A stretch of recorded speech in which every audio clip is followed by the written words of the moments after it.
नमस्कार, स्वागत है मेरे YouTube चैनल में। आज हम लोग देखेंगे प्राचीन भारत में संगम युग। संगम युग में क्या चीज़ें थी, इसे अच्छी तरह से समझने का प्रयास करें। मैं आपको बता दूं, मेरा नाम पंकज कुमार चौधरी है। यूपीएससी, जेपीएससी, बीपीएससी की जनरल स्टडीज़ की जो तैयारी है मैं अपने यहाँ करवाता हूँ। अभी मेरा फ्री है, आप इसे देखिए, लाइक कीजिए, शेयर कीजिए, सब्सक्राइब कीजिए। जितने भी इम्पॉर्टेंट होंगे जनरल स्टडीज़ से रिलेटेड, किसी भी सब्जेक्ट से हो, वो मैं आपको बनाता हूँ। मेरे शॉर्ट वीडियो में भी आपको ढेर सारा ज्ञान मिलेगा और लॉन्ग वीडियो में भी आपको ज्ञान मिलेगा। तो प्लीज़ लाइक कीजिए, शेयर कीजिए, सब्सक्राइब कीजिए। मैं पिछले करीब 15-20 सालों से यूपीएससी के क्षेत्र में हूँ। मुखर्जी नगर से मैंने तैयारी की है और रांची में उड़ान IAS रांची में भी मेरे क्लास हैं।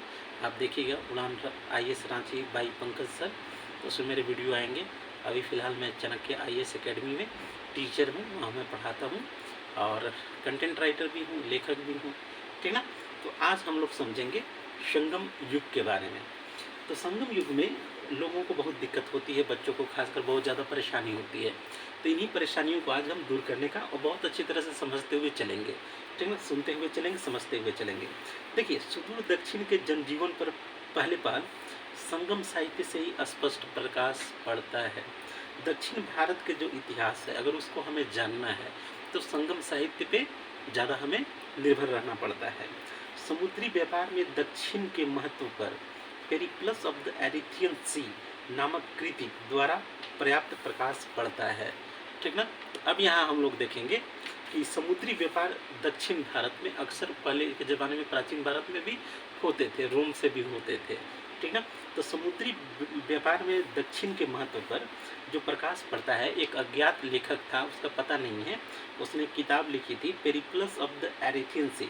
तो इस कृति यानी कि साहित्य से प्रथम सदी ईस्वी में, उसका टाइमिंग है पहली शताब्दी ईस्वी में, पर्याप्त प्रकाश पड़ता है। तो पेरिप्लस ऑफ द एरिथियन सी में दक्षिण भारत का जो समुद्री व्यापार था, उसमें बहुत अच्छे तरीके से, रोचक तरीके से वर्णन किया गया है। इसके बाद इस समय के साहित्य में 3 महत्वपूर्ण राज्य, चोल, चेर, पांड्य का इसमें उल्लेख मिलता है। मैंने शॉर्ट वीडियो में देखिएगा, पूरा चोल किधर है, चेर किधर है, पांड्य किधर है, इसका मैंने वीडियो बना दिया है, तो इससे आपको समझने में आसानी मिलेगी। तो इसमें आप इस संगम साहित्य में तीनों जो राजवंश, महत्वपूर्ण राजवंश, चोल, चेर और पांड्य का उल्लेख मिलता है। अब हम लोग देखेंगे कि संगम तमिल कवियों का संघ अथवा मंडल था। संगम यानी सम्मेलन, ठीक ना, संघ। तो यहाँ किसका संघ था? तमिल कवियों का एक मंडल था, एक सम्मेलन था, सभा थी। इन संघों या परिषदों का आयोजन जो है पांड्य शासकों के संरक्षण में किया गया था।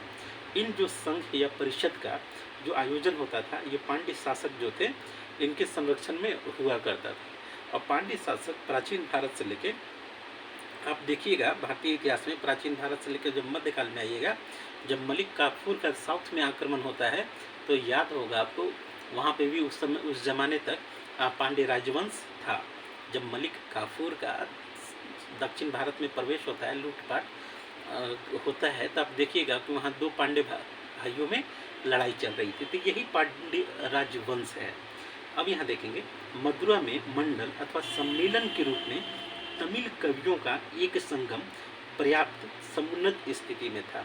तो मदुरा या मदुरई तमिलनाडु में है, जहाँ माँ मीनाक्षी देवी का मंदिर है, ठीक ना, बहुत फेमस मंदिर है। तो मदुरा में मंडल या सम्मेलन के रूप में तमिल कवियों का एक संगम पर्याप्त समुन्नत यानी बहुत अच्छी स्थिति में था। इसका सर्वप्रथम उल्लेख जो है इरैयन्नार अग्ग टोरुल 8वीं शताब्दी में भाष्य की भूमिका में प्राप्त होता है। तो इस जो आपको मदुरा में जो सम्मेलन हुआ था और तमिल कवियों का, इसका जो आपका भाष्य के रूप में इरैयन्नार अगप्पारुल में आपको वर्णन मिलता है। संगम साहित्य में केवल चेर राजाओं के संबंध में विस्तार से उल्लेख है, ठीक ना। और इस साहित्य का जो रचना काल है 100 ईसा से 250 ईसा तक मानना समीचीन होगा, ठीक ना। अब हम लोग देखेंगे कि प्राप्त विवरण के अनुसार 197 पांड्य राजाओं ने इन संगमों को संरक्षण प्रदान किया था। तो पांड्य राजा लगभग 197 जो थे, इस संगम को बहुत अच्छी तरह से संरक्षण प्रदान किए थे। प्रथम संगम जो है मथुरा में ऋषि अगस्त की अध्यक्षता में संपन्न हुआ। पहला संगम मदुरई में, या मदुरा भी कहते हैं उस ज़माने में, तो ऋषि अगस्त की अध्यक्षता में संपन्न हुआ था। इसके बाद हम लोग देखेंगे कि संगम साहित्य से ज्ञात होता है कि दक्षिण में आर्य सभ्यता के तत्वों का जो प्रसार है ऋषि अगस्त एवं कौंडिन्य ने किया था। हमें संगम साहित्य से भी पता है कि दक्षिण में जो विस्तार हुआ आर्य सभा का या आर्य सभ्यता के तत्वों का, एक ऋषि अगस्त होते थे, उनके शिष्य थे कौंडिन्य, उनके सहयोग से हुआ है। इस युग में तमिल व्याकरण एवं अलंकार शास्त्र की प्रसिद्ध पुस्तक तोलक्काप्पियम की रचना हुई है। इसी में तमिल व्याकरण और अलंकार शास्त्र की एक किताब है तोलक्काप्पियम, एक ग्रंथ है, उसकी रचना हुई।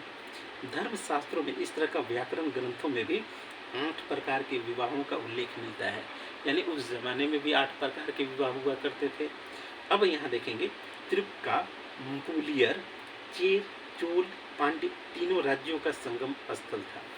चेल, चोल और पांड्य राज्यों का संगम स्थल क्या था? तिरुकाम्पुलियर। ठीक ना, साउथ के नाम थोड़ा टेढ़े मेढ़े होते हैं, लेकिन कोई बात नहीं, साउथ की अपनी एक विशिष्ट सभ्यता है, ठीक ना, अपनी एक विशिष्ट पहचान है जो आज तक बनाए हुए हैं, ठीक ना। अब आगे देखेंगे कि विषय वस्तु की दृष्टि से संगम काव्य को 2 भागों में विभक्त किया जाता है, ठीक है। पहला है अहूम। अहूम का मतलब होता है इसका संबंध प्रेम से है, और पुरम इसका संबंध युद्ध से है।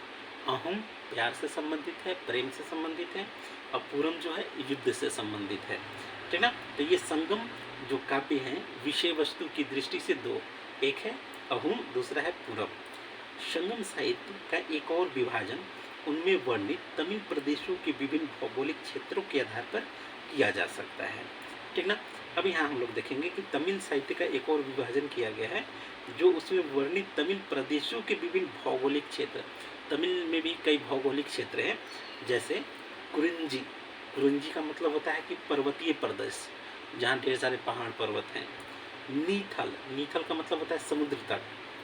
मरुदम, मरुदम का मतलब है कृषि भूमि। मुल्लई, मुल्लई का मतलब होता है अरण्य भूमि। पल्लई, पल्लई का मतलब होता है निर्जल स्थल या सूखी भूमि। तो कुरिंजी, कुरिंज, नीथल, मरुदम, मुल्लई, पल्लई, ये 5 हैं। इसके बाद संगम साहित्य में प्रमुख साहित्यों का विवरण निम्नलिखित है, जिसमें तोलक्काप्पियम, तोलक्काप्पियम ग्रंथ की रचना तोलक्काम्पियर ने की थी। इसके बाद शिल्पाधिकारम, शिल्पाधिकारम ग्रंथ के जो लेखक हैं इलांगो आडिगल है, इलांगो आडिगल। मणि मैखलाई, मणि मैखलाई ग्रंथ के जो रचनाकार हैं शीतलई सतनार हैं, ठीक ना। जीवक चिंतामणि, जीवक चिंतामणि के जो लेखक हैं तिरुंतकक देवर है, तिरुंतकक देवर हैं, ठीक ना। पूरन ग्रंथ है उसके जो लेखक हैं तिरुवल्लूर, उनके लेखक का नाम है तिरुवल्लूर। इसके बाद पत्तु पत्तू, यह 10 गीतों का संग्रह है। परिपत्तु चेर शासकों के शौर्यों का विवरण है। एतुतोकै 8 गीतों का संग्रह है, और आनानुरु रुद्र शर्मन इसके रचनाकार हैं। मरु गरु पप्पा दय ग्रंथ का नाम है मरु गरु पप्पा दय। तो इसके जो लेखक हैं नक्कीर हैं। थोड़ा सा जब दक्षिण भारत का इतिहास पढ़िएगा तो थोड़ा सा वर्ड टिपिकल मिलेंगे, थोड़ा सा टफ मिलेंगे, लेकिन कोई बात नहीं, बहुत ही प्यारे हैं। पांड्य ये हमारी संस्कृति जो मतलब एक संस्कृति की प्रतीक है। ओरिजिनल जो साउथ इंडियन वाले ही मूल भारतीय हैं, ठीक ना। अब यहाँ देखेंगे पांड्यों के संरक्षण में संपन्न संगम में सर्वाधिक प्राचीन वंश चेर का सबसे अधिक उल्लेख आता है। तो पांड्यों के संरक्षण में संपन्न हुआ था संगम वंश, लेकिन यहाँ सर्वाधिक प्राचीन वंश कौन थे? चेर थे, चेर, ठीक ना। संगमकालीन महाकाव्यों में शिल्पाधिकारम का बहुत अधिक महत्व मिलता है। अब हम लोग देखेंगे कि प्रथम जो संगम हुआ था उसके अध्यक्ष अगस्त ऋषि थे, और पांड्य शासक के संरक्षण में हुआ था। स्थल थी मदुरा। इसके बाद दूसरा जो संगम है वो तोलक्काम्पियर, ये संस्थापक अध्यक्ष थे, और ऋषि अगस्त इसके पुजारी थे, ठीक ना, मतलब वही अध्यक्ष थे, ठीक ना। संस्थापक अध्यक्ष तोलक्काम्पियर थे, पांड्य शासक ही थे, और इसके जो स्थल थे कपाटपुरम, कपाटपुरम को अलवाई भी कहते हैं। तृतीय जो संगम युग है ठीक ना, संगम युग यह सम्मेलन है। इसके अध्यक्ष थे नक्कीरर, और ये पांड्य शासक ही के अधीन ही उत्तरी मदुरा में यह संपन्न हुआ था। अब हम लोग देखेंगे अगला चेर राज्य। अगला इसी में देखेंगे चेर राज्य।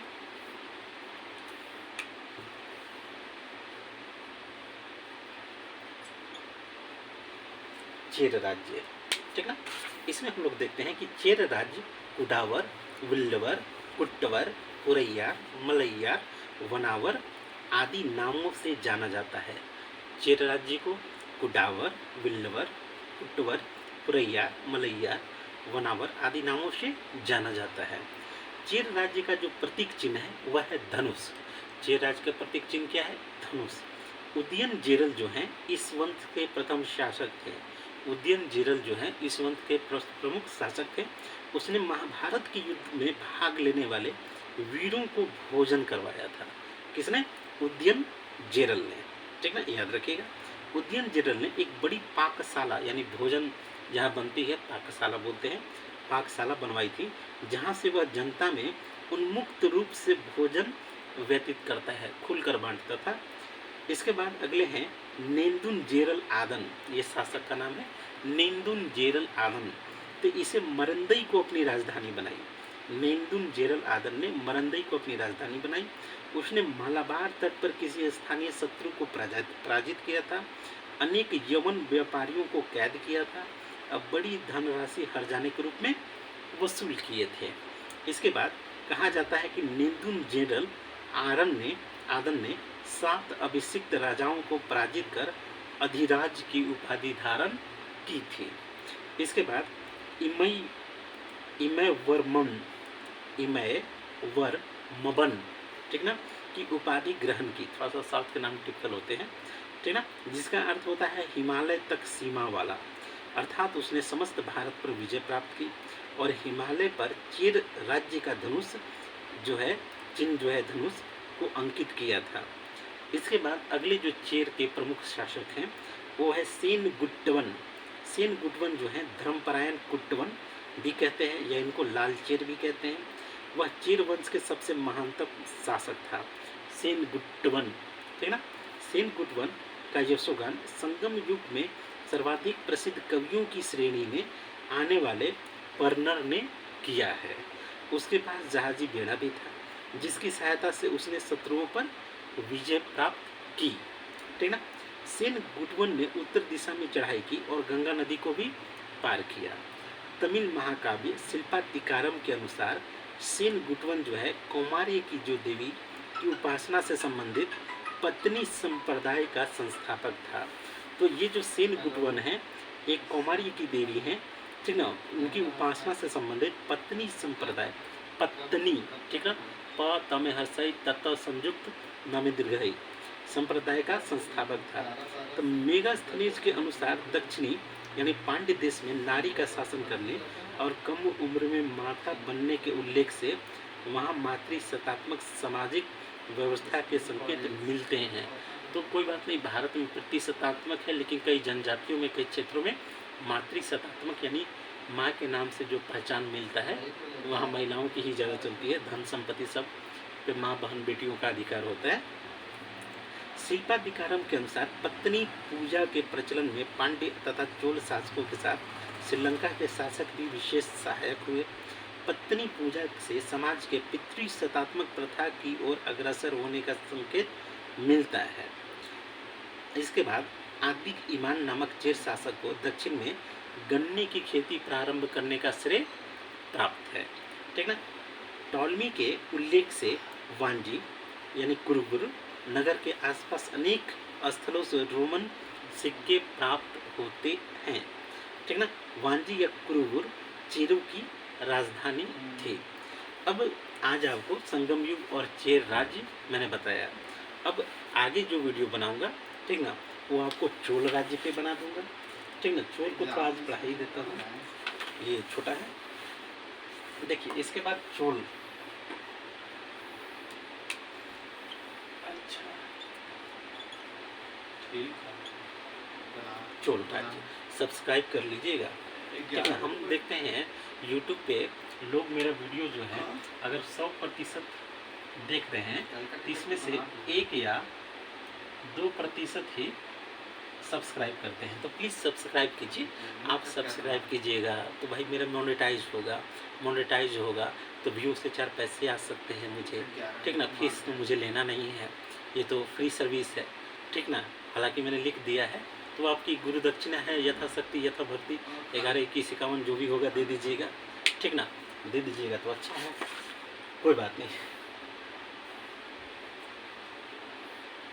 आगे देखेंगे चोल राज्य, कल्ली, वलावन, शेम्बिदास, सेनई जैसे नामों से प्रसिद्ध चोल राज्य पूर्वी तमिलनाडु में पेन्नार और वेल्लारू नदियों के मध्य स्थित था। चोल राज्य जो है कल्ली, वलावन, शेम्बिदास, सेनई जैसे नामों से प्रसिद्ध है और यह जो है पूर्वी तमिलनाडु में पेन्नार से लेकर वेल्लारू नदियों के मध्य अवस्थित था। चोलों का जो प्राचीनतम उल्लेख है कात्यायन ने किया है। इनका जो प्रतीक चिन्ह है बाघ था, ठीक ना। चेर का धनुष था और चोलों का बाघ था। तो चोलों की एक हाल ही में वो फिल्म आई है, देखिएगा, बहुत अच्छी मूवी है, PS सेल्वम, ठीक ना। फर्स्ट आई है शायद, देखिएगा, बहुत अच्छी मूवी है, चोलों पे ही है, ठीक ना। तो चोलों की प्रारंभिक राजधानी उत्तरी मनलूर, साउथ इंडियन है, बहुत अच्छा है, देखिएगा। चोलों की प्रारंभिक राजधानी उत्तरी मनलूर थी, बाद में उरैयूर तथा तंजावुर की राजधानियाँ भी बनी। उरैयूर कपास के व्यापार के लिए प्रसिद्ध था, ठीक ना। ईसा पूर्व 2री शताब्दी में एलारा नामक चोल राजा ने श्रीलंका पर विजय प्राप्त की और 50 वर्षों तक वहाँ पे शासन किया। करिकाल जो है प्रारंभिक चोल राजाओं में सर्वाधिक महत्वपूर्ण शासक था। इसका जो कार्यकाल है 190 ईस्वी के आसपास माना जाता है, ठीक ना। और अपने शासन के प्रारंभिक काल में ही करिकाल को पदच्युत कर दिया गया था, उसे कैद भी कर लिया गया था। पट्टिन पालई के लेखक ने उसे निकल भागने की और पुनः अपने आप को गद्दी पर स्थापित करने का रोचक वर्णन किया है। चोल राजधानी कावेरी पत्तनम पर रचित पत्तू पत्तू नामक कविता में किया गया है। तो ये आपको करिकाल के बारे में एक पत्तू पत्तू नामक एक लंबी कविता है, तो इसके लेखक का नाम है पट्टिन पालई, ठीक ना, उन्होंने लिखा है। इसने चोलों की जो तटीय राजधानी है पुहार यानी आधुनिक कावेरी पट्टनम की स्थापना की। कावेरी नदी के किनारे 160 किलोमीटर लंबा बांध भी बनवाया था। इसके बाद तंजौर के निकट वेन्नी के युद्ध में उसे अत्यधिक प्रसिद्धि प्राप्त हुई। इस युद्ध में उच्चेर पांडे राज्य के 11 राजाओं के समूह पर विजय प्राप्त की और उसकी सफलता वाहाय परन दलई का युद्ध था। इस युद्ध में उसने 9 राजाओं को पराजित किया था। करिकाल ने उद्योग धंधे कृषि की उन्नति में विशेष रुचि ली। इसने जंगल को कृषि भूमि में परिवर्तित कर प्रोत्साहन दिया और सिंचाई के लिए तालाब भी खुदवाए थे। करिकाल 7 स्वरों संगीत का ज्ञाता और वैदिक धर्म का अनुयायी था। इसके बाद पेरुनर किल्ली नामक एक अन्य चोल राजा का उल्लेख मिलता है। उसने राजस्व यज्ञ किया था। तो अभी चोल में बस थोड़ा सा, ठीक ना, आपका चोल एक बहुत बड़ा अध्याय है, इसको विस्तार से कराएंगे, ठीक ना। तब तक लाइक कीजिए, शेयर कीजिए, सब्सक्राइब कीजिए। थैंक यू, नमस्कार।